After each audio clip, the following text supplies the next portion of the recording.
I'm glad we got the bad news out of the way. We know what small businesses are going through. So I want to start with inflation. And Nada, this is for you. So many small businesses, they don't have the ability to swallow these higher costs, but often they think if they put higher costs, consumers won't show up. So how do you walk that tight line of increasing prices while keeping customers? I know it's a tough question. No, it's not, actually. Oh. You know, I've been a gloom and doom since 2020. I was the one that was saying, you know, giving the bad news. I actually see this as a tremendous opportunity. I really do, especially for small businesses. I think there are really three areas they can focus on and should focus on. And the first one really has to do with forecasting. The big companies are really struggling with that. They're really, and we see it obviously with the retailers, Walmart, Target, and so forth, with extra inventories. The problem with that has been that they've actually worked off of algorithms to forecast data. But as you know, historical data in this space right now isn't really good data. It's not clean data. It doesn't indicate the future, that is very volatile. I think if you're a small business owner, connecting with your customers, really understanding what their needs are, not what the historical data is showing, but actually what the customer needs are, whether you're B2B or B2C, I think is a real answer here for them. And then, of course, to actually look upstream where the risks are. I can actually get pretty granular on this. But what I'm seeing with the big companies, you know, they're trying to hire futurists and trying to figure out ways to actually predict demand. But every time we look at the numbers, consumer price index, all of it, we're looking backwards. The fact of the matter is we are in a very quickly changing landscape. And I think we have to look forward. Small business owners really need to connect and use judgment to forecast and to understand what their customers need. I think that's really the key, and then work upstream in order to make sure that they're getting the right items and being able to pivot, of course. Is a futurist just a fancy way of saying a consultant? You just use that word.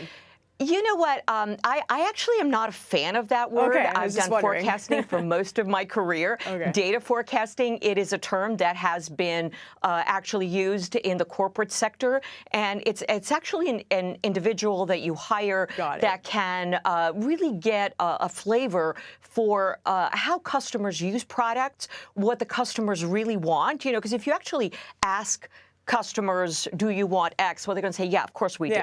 But what you want to do is find out what their needs are. And so a futurist can actually do that. So it's not a term that I came up with. It's actually not one, you know, I don't particularly care for it. Kind of, for me, it has this, you know, Harry Potter crystal ball kind of that's thing. What I thought. That's but what I it is one that is used. I think as a small business owner on a tight budget, you don't need to do any of that. And in fact, you don't even need the really heavy-duty AI, which I think a lot of small business owners, they get a little bit nervous. You kind of see in the popular press, you know, what's going on, what the capabilities are, and so forth. You can actually make a lot of gains with really simple solutions. But the fact when you're a small business, you have an end-to-end control that a large business doesn't have. I see this as a really big opportunity. Okay, I want to stick with pricings. Jeffrey, this is for you. So let's say I make a product, I'm a small business owner, maybe it's a ceramic plate or a cool tote bag, and then I price the product afterwards for a small shop, let's say in Detroit. Why is pricing it after you make the product a huge mistake? Oh, yeah, that's a huge mistake. You need to really think about what all the costs are going in.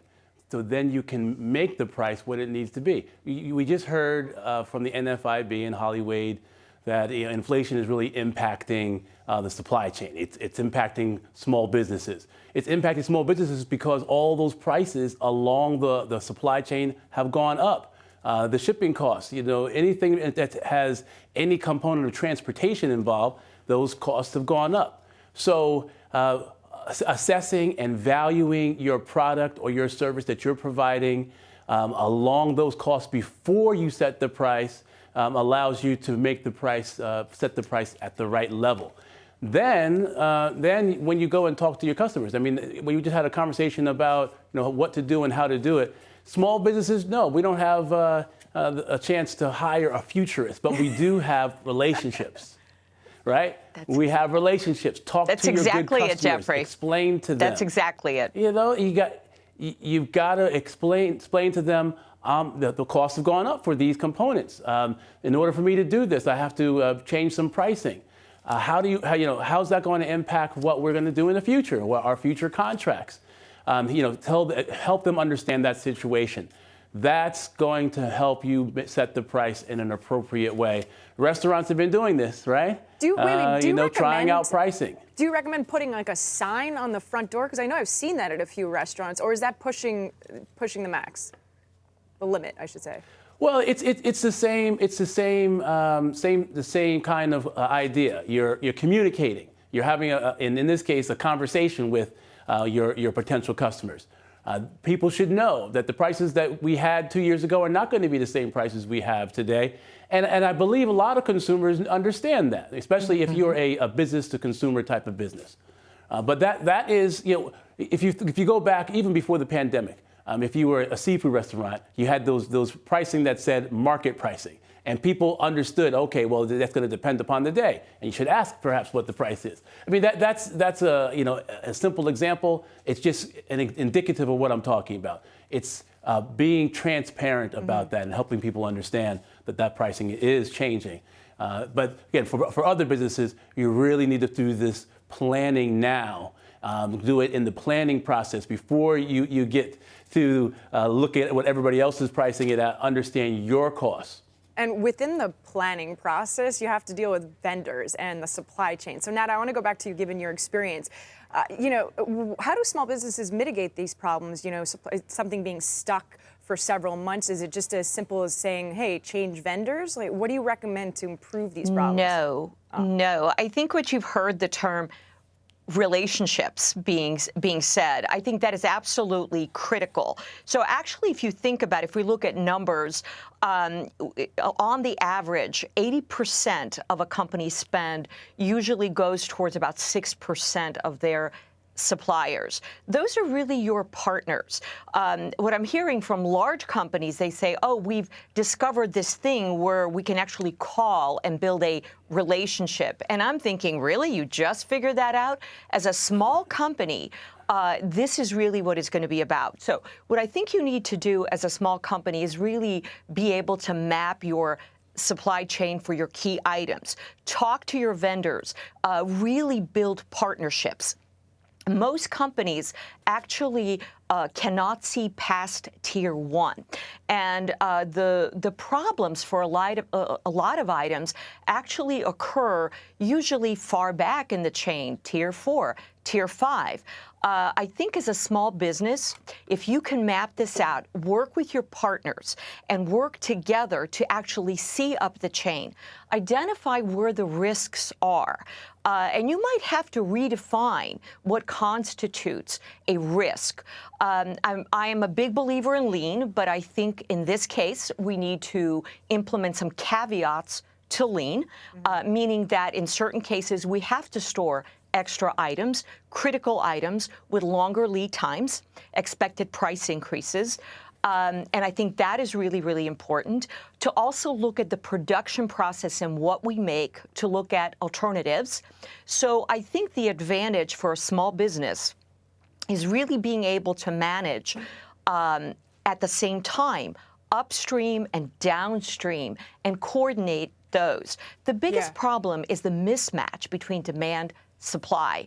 Large companies are actually, dinosaurs. They're very heavy, bureaucratic. As a small business, you're very limber.